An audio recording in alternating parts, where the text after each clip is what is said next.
What I'd like to do tonight is turn to Paul's more lengthy description of love in the classic chapter of 1 Corinthians chapter 13. This is the wedding chapter. They always read this at weddings. Probably one of the better known chapters in the Bible, even to people that don't ever read it. He says, "If I speak in tongues of men and of angels, but have not love, I'm only a resounding gong or a clanging cymbal." Speaking in tongues is an ecstatic religious practice. In fact, in the context here of 1 Corinthians 13, this was something they were really into in this group. And, they saw that as kind of the height of spirituality, is just getting really high on Jesus and just you begin speaking in these unknown languages. And they thought that was really cool. And Paul's message through this section of 1 Corinthians is actually your meetings are pretty selfish. How do you think it looks when somebody that doesn't know about this walks in there and hears you guys all yakking away? They wouldn't take turns. They wouldn't explain what they were saying. It was just chaos in there. And he says, anyone that walks in there is going to think you're all crazy. And you don't care. So basically, they were more interested in getting high on their religious thing than they were caring about other people that needed to know about Christ. And so what he's saying here basically is that religious ecstasy might be as phony as a clanging gong. Something really annoying if it's practiced in a way that is not in conjunction with love. He says, if I have the gift of prophecy and I can fathom all mysteries and all knowledge, and if I have faith, I can move mountains, but I have not love, I'm nothing. So these are actually pretty positive things that he's mentioning here. He says that the gift of prophecy, the gift of being able to speak under the inspiration of God, is like one of the most awesome spiritual gifts. So is knowledge and this ability to fathom mysteries, to really understand the deep things of the Word and a lot of knowledge. That's a good thing. Faith is certainly a good thing. And yet, all of that put together, what do we really have? If I'm getting all this insight into the deep things of God, but it's not resulting in a loving life, then my insight is BS at that point. I've totally actually missed the point that I'm supposed to be getting with all my learning and all my knowledge. I'm so far off, this so-called knowledge of truth is leading me in a way that's completely away from God. Because if it was really of God, the result would be a life characterized by love. Same with faith. He's basically saying, he's certainly not getting down on faith at all. Paul would never do that. He thinks that faith is exactly what we need when we deal with God, learning to trust Him. But, so when we have faith and love working together, that's everything. But faith without love is nothing. That's the word he uses, right? Nothing.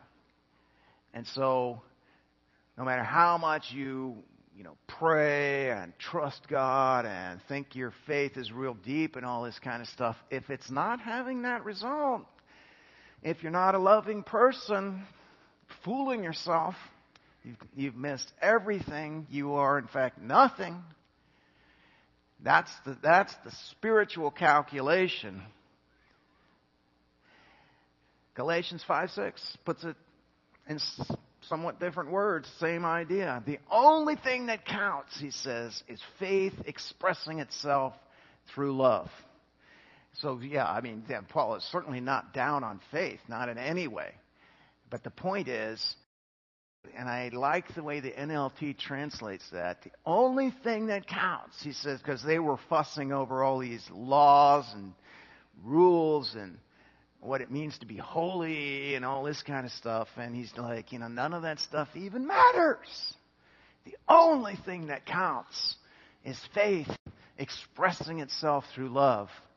Wow, that could be, you could put that one on your mirror and it would probably keep you headed straight.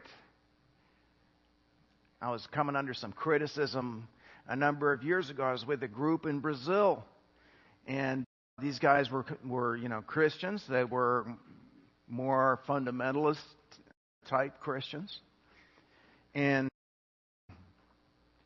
they sent me down because we were cooperating with them in some social work there. And they had heard some things and seen some things they were a little disturbed about, so they sent me down and started to question me about some of the things that went on at Xenos that they were hearing about, raw language, drinking, smoking, tobacco, and stuff like that, And they were like, so you're just cool with all of this? And I was like, not really. No, I mean, I'm uncool. I said, it's drinking is okay as long as you're not getting, trashed and stuff. But I said the others aren't too cool, and we went back and forth on that for a while, and they finally said, look, explain to us. So what do you think, holy or godly living is? I hit him with this. I said, faith working through love. That would kind of be the heart of it. And I think I can back that up biblically. I could put up with a lot of raw behavior, but as long as it's faith working through love, then we've got the big part. And we can continue to work on some of the other parts too. But this is the heart, man. This is it right here. He says, if I give all I possess to the poor, and I surrender my body to the flames, but I have not love, I gain nothing. Again, it's just not good enough.